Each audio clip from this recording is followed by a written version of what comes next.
Je cherche la figure de proue du vaisseau malade, la couille dans le potage du pouvoir. Et s'il le faut, je reniflerai la merde bien fraîche. Je fouille la vieillesse, tu comprends? Je fixe mon regard sur tes mains jusqu'à y reconnaître une danse. Je te tiens par la barbichette. Je te tiens, tu me tiens par la barbiche. Je te tiens, tu me tiens par la barbichette.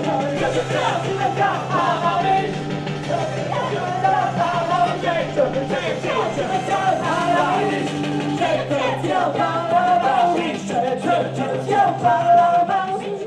Je dirige une compagnie artistique depuis plus d'une dizaine d'années, la compagnie Bouche à Bouche, à la fois autrice, comédienne, metteur en scène. De plus en plus, je crée des choses que j'écris, des textes que j'écris. Je fais des créations à partir de sujets qui me touchent profondément. Je veux les défendre dans l'espace public, dans des lieux informels où je peux rencontrer tous les publics. J'ai repris une structure qui existait et qui était qui n'était pas très vivante. C'est une comédienne qui avait créé une compagnie et j'ai repris. J'ai commencé à développer des projets dans cette compagnie-là et de fil en aiguille, mes projets ont grossi, donc du coup j'ai petit à petit occupé la compagnie. Je pense qu'une période marquante, on peut dire que c'est 2009, mais tu vois, j'avais déjà créé d'autres spectacles avant. Et puis avant j'étais comédienne. J'ai commencé ce métier en étant comédienne. Si on regarde comment j'ai commencé ce métier en étant petite fille et en racontant des histoires à tout le monde et que tout le monde écoutait. Puis après j'ai travaillé dans un bar de nuit. Je pense que derrière un bar aussi, tu vois, on prend une espèce d'assurance. J'ai voyagé en Italie et j'ai travaillé avec des artistes là-bas. J'ai un parcours un petit peu spécial. Tu vois, j'ai touché à plein de choses avant de décider vraiment de faire ce métier.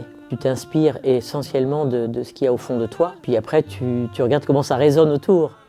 Ton pain dans la sauce, trempe ton pain, Marie trempe ton pain, Marie trempe ton pain dans le vin. Il y en a un avec qui je collabore depuis longtemps, qui était déjà sur la dernière création, c'est Léandre Simioni. Il était à mes côtés en tant que musicien et comédien. Par contre, j'ai rencontré Evandro. Lui est un constructeur au départ, et puis il a ses propres spectacles et il construit toujours à partir de la mousse, c'est son matériau de prédilection, il adore ça. Alors lui, il n'a pas composé Gualtiero.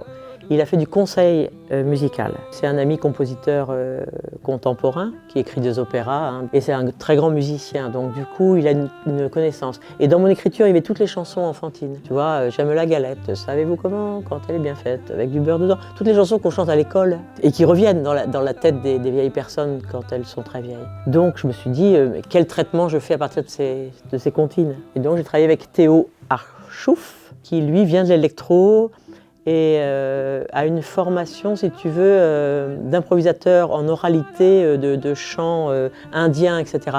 Donc du coup, moi, ça me décalait complètement. C'est-à-dire que c'est comme une autre porte qui s'ouvre, il y a quelque chose d'ordre de l'étrangeté qui apparaît. Je viens de sortir de scène sur un projet que j'ai écrit à la suite de 3 ans que j'ai passé dans des EHPAD. Et il se trouve que la vieillesse est un peu un sujet tabou. J'ai toujours parlé de sujets qui étaient des sujets tabous. La création d'avant, c'était Paillarde. Et c'était autour de la virilité. Et il se trouve que la virilité devient un sujet difficile. Comme les femmes commencent à revendiquer des choses, il y a une partie des hommes qui se sent un petit peu troublés par ça. Donc les lignes vont changer, les hommes vont devoir bouger pour qu'on construise une humanité plus égalitaire entre les hommes et les femmes. Ce qui m'intéresse, c'est qu'à la fois on puisse dire quelque chose d'intime, et avant c'était les tentatives de résistance, tentatives d'utopie vitale, donc c'était sur l'utopie. Ça c'est mes dernières actualités, c'est des spectacles qui tournent toujours, certains sur lesquels je suis toute seule, là tourner 4, donc j'ai convoqué 3 personnes avec moi pour défendre cette parole-là. C'est la zone des 100 vieux, mais il n'y a pas vue sur la mer. Tout est immobile, mais tout va péter. L'histoire, elle ne tient pas en place. Tu crois la tenir et c'est à ce moment-là que ta fourchette se fait la malle. Jeu des mains, jeu de vilain. C'est un exploit d'arriver à manger la maillot. Arrête sur image. Alors, c'est quoi la suite? Il y a Agathe qui court comme Antigone pour ne pas rencontrer un trop gros rêve sans sépulture. Et il y a Jean-Noël qui prend la poudre d'escampette comme un dératé pour ne pas voir un monstre de sortir de son assiette à la place du bourguignon. Qu'est-ce que c'est que cette débandade? Le titre, c'est J'ai un vieux dans mon sac, si tu veux, je te le prête. C'est un spectacle qui interroge la dernière période de la vie. Cette période dont personne ne parle, comme si c'était une période qui n'était pas intéressante pour une société. Moi, je crois qu'elle n'est pas intéressante parce qu'on est dans une société qui est essentiellement marchande et qu'un être humain aujourd'hui, c'est quelqu'un qui gagne du fric et que si tu es en dehors de tout principe commercial, tu n'existes plus. Et je trouve ça terrible. Pour avoir été en EHPAD, j'ai rencontré des tas de personnes qui m'ont donc raconté des histoires, j'ai fait des projets avec eux et puis je me suis nourri de toutes ces paroles-là et après, j'ai eu envie d'écrire. Et donc après, j'ai écrit, si tu veux, et après, je ne savais pas exactement comment j'allais représenter. Et j'ai eu envie de m'associer avec des langages très différents, parce que la dernière période de la vie, c'est une période où souvent on perd la tête, et c'est comme ça que j'ai écrit, comme si je perdais la tête. Tu as des souvenirs d'enfance qui apparaissent, tu sais plus l'autre qui vient te rendre visite, qui il est, tu sais plus qui tu es, il y a des fois tu perds même le langage. Comment dire, toutes ces rencontres que j'ai faites de personnes complètement perdues, j'ai écrit. Par exemple, l'acte 1, c'est un acte qui se passe dans le réfectoire. Il lui essuie juste la bouche, de temps en temps. C'est qui celui-là? C'est son mari ou c'est son fils? Et pourquoi il mange de la gamelle des autres? Action! C'est la révolution des cibelles. Changement de décor. Il y a plus de fantaisie dans les très très vieilles personnes qui perdent la tête. Il y a quelque chose qui éclate de leur corps. Et en plus, comme les personnages ne sont pas clairement définis, je trouvais que ça nous perdait un peu plus. Toute mon écriture, elle est partie d'un choc que j'ai eu petite fille, je pense. À la mort de mon père est mort quand j'avais 7 ans et demi. Et je pense qu'à partir de là, le monde, il m'a échappé. Quelque chose a été comme fendu. Et dans cette béance-là, si tu veux, je cherche quelque chose qui n'a pas été raconté. Et donc j'ai besoin de beaucoup de récits pour comprendre le monde et comprendre aussi ce que je suis, probablement. Si tu veux, j'ai couché l'écriture sur le papier et après, il s'agissait de savoir comment j'allais la représenter. C'est encore une autre étape. C'est la première fois que je travaille comme ça. D'habitude, j'écris pour le plateau directement. Et à partir de là, je me suis demandé comment j'allais représenter. Parce que c'est pas si facile de représenter la vieillesse. Donc il y a, toi, un marionnettiste constructeur qui est à mes côtés, au plateau aussi, et un musicien, et un 4e comparse qui est à la fois à la technique. En fin de compte, tout le monde est comédien. Parce que ce qui m'intéressait, c'est qu'il y ait 4 personnes, comme un quatuor, qui puissent défendre cette parole-là. C'est ce que je trouvais le plus juste, puisque l'identité des personnes âgées est trouble. Je voulais que ce soit fragmenté entre 4 corps qui parfois révèlent la même chose. C'est comme ça que j'ai essayé de construire, avec l'idée qu'on ne sait pas bien où on est. On entendrait que le public, ça tourne autour. Comme quand on perd la tête, on dit, tu sais, j'ai la tête qui tourne. Je suis reparti carrément de cette idée de la tête qui tourne pour qu'on ne sache pas où ça se passe. C'est pas si facile, ça n'a pas été si facile de partir de l'écriture. Parce que j'avais pas envie d'une illustration. Ce qu'on appelle l'illustration, par exemple, ça serait qu'il y ait une vieille qui est comme ça, tu vois, et on caricature un petit peu. Et j'ai toujours l'impression que quand on joue trop à l'autre, on le dépossède de sa magie. Je préfère que ce soit le public qui imagine. Et je trouve que comme le théâtre révèle quelque chose du plus vivant qui existe dans un être humain, il faut que chacun se pose des questions de qui est cette personne qui parle. Donc c'est pour ça qu'il n'y a pas de traitement, tu vois, par exemple, tu vois, il n'y a pas de perruque avec des cheveux gris. Le corps d'une vieille personne il est fragmenté puisque souvent le corps est immobile, donc si tu veux, c'est comme s'il n'y avait pas de corps presque parfois. Il y a des jambes, il y a une bouche, donc la bouche de la mariée. On va faire la fête! Mon pays, ce n'est pas la Normandie, c'est le pays de Cocagne! Et toi, ta vie, ce n'est pas la plus belle des Javas! Respire! Vas-y, respire, petit crevé! Tu as le cœur qui bat la chamade et tes poumons sont tout fripés! Par moments, tout d'un coup, apparaît comme ça l'image, toi, dans les vieux combattants, là, sur l'espèce de radeau de la Méduse, sur un des tableaux, tu vois, avec le général. On sait que c'est un jeu, comme les enfants. Comme les vieux deviennent un petit peu enfants, je me suis dit, on peut jouer un peu comme les enfants. On mettra les moyens qu'il faut. La mort est là qui nous tend les bras. À bâbord toutes. Le navire prend l'eau. Et qu'est-ce qu'elle a, la petite dame, là, cheval sur la quille? Ouvrez les égouttilles,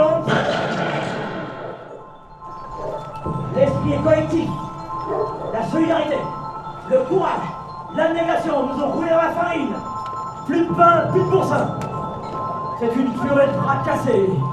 On surnage à la cuillère, oui monsieur, on va se faire encadrer. C'est une étape de création. D'autant plus que le contexte, tu vois, dans lequel on est n'est vraiment pas facile en ce moment. Donc la date de création s'est décalée, on devait créer fin mai, donc ça se décale.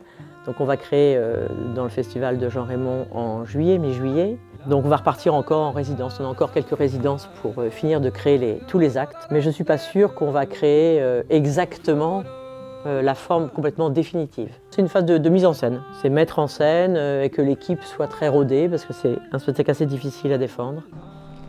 Ici, c'est pas la révolution des mœurs, c'est la débandade programmée. C'est fini. Les carottes sont cuites. Dans le théâtre des armées, le général est aux manettes. Il peut faire défiler des piles d'assiettes, il a encore tous ses galons. Le général me regarde, il faut pas parler trop fort. Du pain, donnez-moi du pain.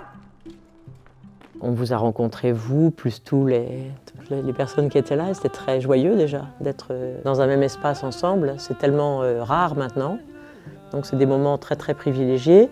On a fait des lectures aussi musicales en EHPAD. On en a fait une douzaine là, dans le 14e, dans différents EHPAD. Donc on a quand même rencontré à nouveau, puis des vieilles personnes avec qui on a discuté. On faisait des petits débats, c'était trop chouette. On a fait une sortie de résidence avec le CNAREP de La Rochelle, sur le pont, où on a rencontré aussi donc, le public là-bas. Donc oui, on rencontre un petit peu du monde, mais très peu par rapport à d'habitude. Moi je suis assez preneuse des réactions de chacun, dans sa sensibilité, de ce qu'il voit, de ce qui lui semble, tu vois, pertinent ou de ce qu'il n'a pas compris. Je peux refaire des choix à l'intérieur de ça. Tu vois, je peux me dire quel est l'acte plus fort, par exemple. Est-ce que l'ordre que j'ai choisi, là, par exemple, était le bon ordre? Je me repose des questions. C'est la première fois qu'on travaille vraiment sur des gens qui sont assis au milieu, puisque à La Rochelle, il n'y avait pas de siège du tout. Les espaces n'étaient pas les mêmes. Tu vois, la façon de circuler n'était pas les mêmes. De toute façon, chaque site impliquera une configuration appropriée. La société devant nous, ça nous excite. Il n'y a qu'à voir dans quel état on est. On mange tous les jours, on ingurgite, mais c'est bloqué à la sortie. En 5 ans, on n'a pas mangé une seule fois des pruneaux. Alors qu'on est vissé dans nos charrettes, du lit au fauteuil, du fauteuil au lit. Tu connais la rengaine? Les dates, on devait jouer fin mai, tu vois, donc ça s'était annulé et reporté. Donc ça sera début octobre. La première, donc du coup, devient avec le Moulin Fondu au Fort de Stein, hein, c'est là où on va créer. Après, il y aura des dates fin août. Toutes les dates se reportent, donc on est un peu perdu. Il y a des nouilles, mais ça se voit pas. Il y a plein de sujets dont je peux parler. Non, je suis contente qu'on soit là et qu'on soit bien vivant.